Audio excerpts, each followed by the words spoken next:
Konami has dropped the exciting sports branding, and for the last two sports games that they release on the Disk System, they just go with Konamic.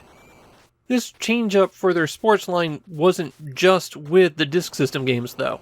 Konami will release their Konamic Sports in Seoul, their Summer Olympics game, which gets a cartridge release. Similar to Exciting Basket, Konamic Ice Hockey is another case where Konami took a game that they made for the US market, and they released an early, stripped-down version for the Disk System. Konamic Ice Hockey actually started out as Blades of Steel in arcades, but that arcade game was only released in the US, so Japanese players wouldn't have been familiar with it. On the Disk System, you've got two modes: an exhibition mode, where you could play one or two players, or a tournament mode, where you pick a team and then go through a 3-round tournament. You also get your choice of 3 difficulty levels. And once you've gotten through that, it's time to play. First thing you're going to notice is that this is not a bright game. That's not an issue with the capture device. The ice here is a dingy gray. And the team uniforms are also kind of dull-colored. It wasn't too bad in the first game I played, but then in my second one, I could barely tell my team apart from the opponents. While you're skating around, B passes to another player, while A will shoot the puck toward the goal. Though B will also shoot toward the goal if you're pushing in that direction and there's no other player around. Where you're shooting on the goal is indicated by the arrow, and this shifts up and down with your player. If an opponent has the puck, then you can skate up to them, and if you run into them horizontally, but not vertically, then a fight may break out where you can mash the A and B button until one of you falls over.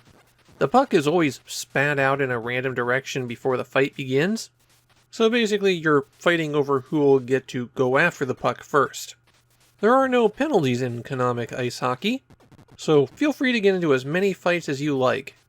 You'll never wind up in the penalty box.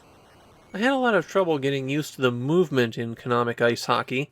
While you expect players in a hockey game to move like they're on, well, ice, to me it really felt like they had a ton of extra momentum here. You're not going to be zipping around on the ice. It only took me about a period to get a feel for it, and in that time my opponent managed to score 3 goals on me. But then I was playing on the easiest difficulty level, and I scored 4 goals in the final period. So the AI isn't wildly difficult either. At this point, you might have noticed something in Konamic Ice Hockey. There's no graphical flourishes here. There were a lot of little things added for the international release of this game, while on the Disk System, it is about as bare bones as you can get. There's not much to talk about in this game, because you've literally seen the entire game. Since hockey has effectively no following in Japan, I couldn't find anyone who had any opinions on Konamic Ice Hockey. This is a game that vanished without a trace there. While I don't think Konamic Ice Hockey plays poorly, it's also not the version of the game that you want to play. This is almost a prototype build for Blades of Steel. What they made while they were ironing the issues out and preparing a much bigger, better game for the US market. Play Blades of Steel. It's a decent hockey game. You'll have a fun time. This isn't bad, it's just why would you play it when the good version is right there?